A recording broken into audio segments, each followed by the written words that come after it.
Welcome back to Ask God 365, where we seek to find and discover biblical answers to life's difficult questions.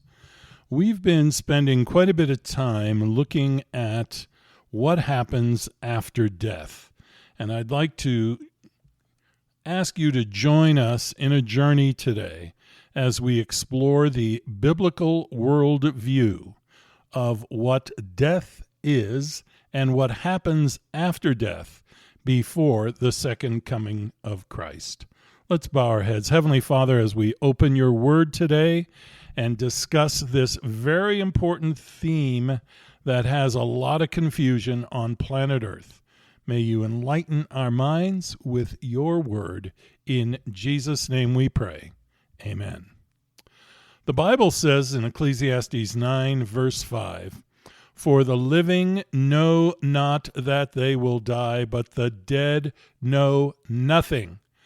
They have no further reward, or even their name is forgotten."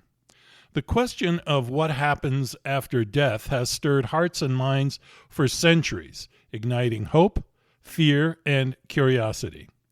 From the moment we draw our last breath, what awaits us? Is it heaven's glory, a fiery hell, a state of rest, or something else entirely? For Bible-based Christians, the Bible offers a lens through which to view this mystery, yet interpretations vary across denominations. In this discussion, we'll explore what happens after death from a strictly biblical perspective, contrasting Adventist, Baptist, Catholic, and secular teachings with a special focus on the 2300-day prophecy and its connection to the second coming of Jesus Christ and the resurrection of the dead. Written with love and care, this exploration aims to bring clarity and comfort to each of us who are seeking answers about life after death. Death, as described in Scripture, is not the end, but a transition. The Bible presents death as a consequence of sin. We find this in Romans 6:23, but also as a temporary state before the return of our Savior, Jesus Christ.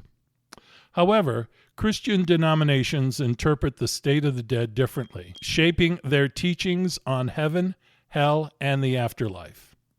To anchor our discussion, let's examine the key perspectives. The secular view looks at that there is no spiritual afterlife. They deny any spiritual afterlife, viewing death as the cessation of consciousness with no heaven, hell, or divine intervention. The Roman Catholic view teaches us that souls undergo particular judgment at death, entering heaven, hell, or purgatory. And purgatory is the temporary state of purification for those destined for heaven, but not yet fully sanctified. The Baptist view hold, and that's many of them, not all, but many, hold that upon death a soul immediately goes to heaven or hell based on one's acceptance of Christ. This view emphasizes an immediate judgment at death. We find this supported, or at least Baptists try to support their view on death, or what happens after death, with Hebrews 9, verse 27. Adventists believe that there's a soul sleep where the dead remain unconscious, asleep until the second coming, and they cite Ecclesiastes 9:5, Psalms 146, verse 4, to support the idea that the dead know nothing and their hearts perish. They also reference Lazarus and him being raised from the dead, and we'll go into that just in a moment. These views set the stage for our exploration of what Scripture says about the state of the dead, particularly in light of the 2300-day year prophecy and the second coming of Jesus Christ. So what is the state of the dead? Sleep, or immediate judgment, or nothing? The Bible frequently describes death as sleep. In John 11 through 14, Jesus refers to Lazarus' death as sleep, clarifying that he was dead, not conscious. Similarly, Daniel 12:2 speaks of those who sleep in the dust of the earth, awaiting resurrection. This imagery aligns with the Adventist doctrine of soul sleep, where the dead remain unconscious until Christ's return. Adventists argue that consciousness after death contradicts verses like Ecclesiastes 9, verse 5, and risks implying immortality apart from God's gift through Christ, 1 Timothy 6, verse 16. In contrast, Baptists often point to Luke 23:43, where Jesus tells the thief on the cross, "Today you will be with me in paradise." They interpret this as evidence of immediate entry into heaven or hell upon death, emphasizing an instant transition to the afterlife. However, Adventists counter that the Greek text lacks punctuation, and a comma placement shift, for example, "I say to you today, comma, you will be with me in paradise," aligns with the unconscious sleep view pointing to a future resurrection. Roman Catholicism, meanwhile, introduces the concept of purgatory, drawing from 2 Maccabees 12:46, a deuterocanonical text, and 1 Corinthians 3:13 through 15, which speaks of a purification by fire.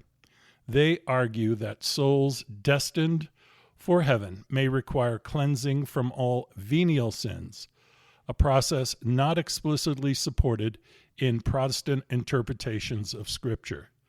The secular view, devoid of spiritual grounding, dismisses all such notions and asserts that death ends all consciousness, with no biblical basis for their stance. So what is it? Heaven or hell? What are the final destinations, or are there temporary states?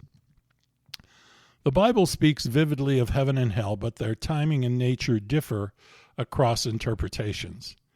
Adventists see heaven as the ultimate reward for the righteous, receiving only after the second coming, 1 Thessalonians 4:16 and 17. They view hell as a future event of destruction, not an ongoing place of torment, citing Malachi 4, verse 1, where the wicked are burned up and reduced to ashes.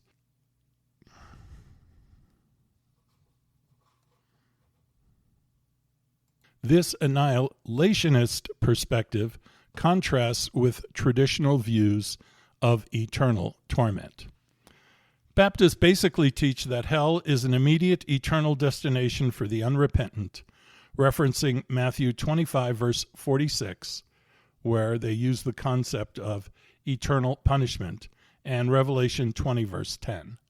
They emphasize the urgency of accepting Christ as Savior to avoid this fate. Catholics align closely with Baptists on eternal hell, but include purgatory as a temporary state for some, which distincts from hell's finality. Secularists, rejecting spiritual realms, often view hell as a mythological construct, lacking empirical evidence. So where does the 2300-day year prophecy fit, and what is its role? The 2300-day prophecy, found in Daniel 8:14, is central to Adventist eschatology and ties directly to the second coming. Adventists interpret the 2300 evening and mornings as 2300 years, using the biblical day-for-year principle, Numbers 14:34 and Ezekiel 4, verse 6. They calculate this period from 457 BC, the decree to rebuild Jerusalem, to 1844 AD, marking the start of a heavenly judgment process, often called the investigative judgment. This judgment, they believe, determines the fate of the dead and the living before Christ's return. So to be clear, they believe that the investigative judgment is taking place right now. During this period, Adventists argue the dead remain in unconscious sleep, awaiting resurrection at the second coming. The 2300-day prophecy underscores God's timeline for resolving sin, cleansing the heavenly sanctuary, and preparing for Christ's return. Baptists and Catholics, however, do not typically incorporate this prophecy into their teachings, focusing instead on immediate judgment or purgatorial processes. Secularists dismiss such prophecies as religious allegory, irrelevant to their materialistic worldview. The Second Coming and the Great Awakening of Jesus Christ is the pivotal event in biblical eschatology, uniting all Christian perspectives in hope, but differing in details. Adventists emphasize that at Christ's return, the righteous dead are resurrected first, 1 Thessalonians 4:16, and receive glorified bodies and ascend to heaven with the living righteous. The wicked dead remain in their graves until a later resurrection for judgment. We find this supported in Revelation 20, verse 5. Baptists share a similar view of the resurrection, but often focus on the immediacy of the soul's destination post-death, with the second coming finalizing God's plan. Catholics also affirm the resurrection at Christ's return, but include the reunion of purified souls from purgatory with their glorified bodies. Secular views, lacking a spiritual framework, offer no equivalent to this hope, often framing death as the final end. So let's look at living with eternity in mind and having hope. The biblical perspective on death invites us to live purposefully, knowing our choices shape our eternal destiny. Here are some practical ways to align your life with this truth.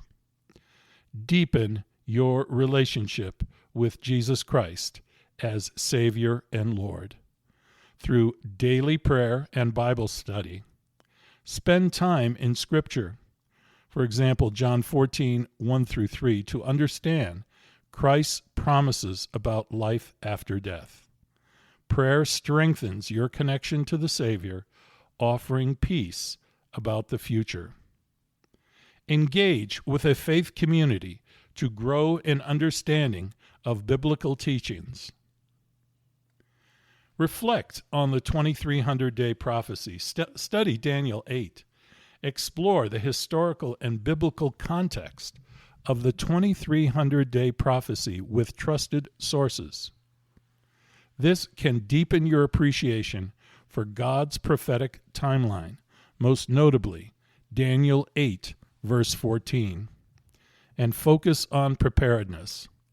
The prophecy points to a time of judgment. Live with integrity, honesty, and decency, trusting in Christ's righteousness to cover you. Embrace hope over fear. Reject the fear of death. Whether you believe in soul sleep or immediate judgment, Scripture assures believers of God's love and justice. Look at Romans 8, verses 38 and 39. Let this truth dispel anxiety about death or hell. Share the gospel. Encourage others with the hope of the second coming, emphasizing Christ's return as the fulfillment of God's plan. Friend, He is coming again, and He's coming soon. And be a noble Berean by evaluating various denominational teachings. Compare what people say with Scripture. Test all teachings against what the Bible says and teaches. Acts 17:11.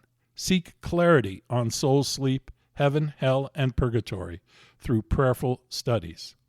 And don't be afraid to ask questions.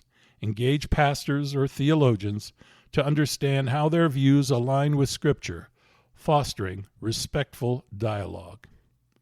And lastly, live for eternity. Make godly choices.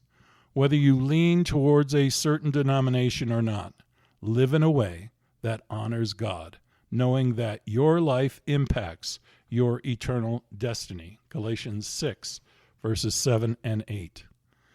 And most importantly, do serve others. Reflect Christ's love by serving those around you, preparing your heart for his return. So the question of what happens after death is not merely academic, it's deeply personal, touching the core of our hopes and fears. From a biblical worldview, death is not the end, but a pause, a moment of rest or transition, leading to the glorious second coming of Jesus Christ. The Bible offers the comforting imagery of soul sleep, awaiting resurrection. Others emphasize the immediacy of heaven or hell, urging faith in the Savior. Others provide a nuanced view of purgatory, focusing on purification and grace. And others, devoid of spiritual hope, remind us of the importance of grounding our beliefs in Scripture. The 2300 days anchors these events in God's grand timeline, pointing to a heavenly judgment that prepares the way for Christ's return and the resurrection of the dead. Regardless of denominational differences, the Bible calls us to trust in Jesus our Savior, who promises, "I am the resurrection and the life.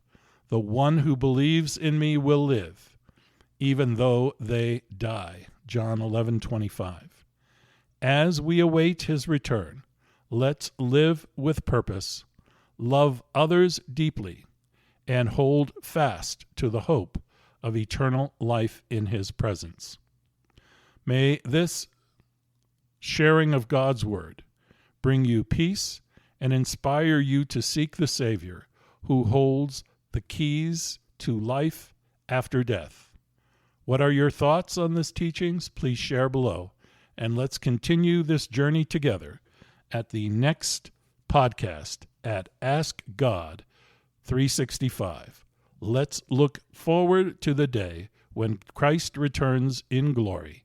Even so, come, Lord Jesus. Amen.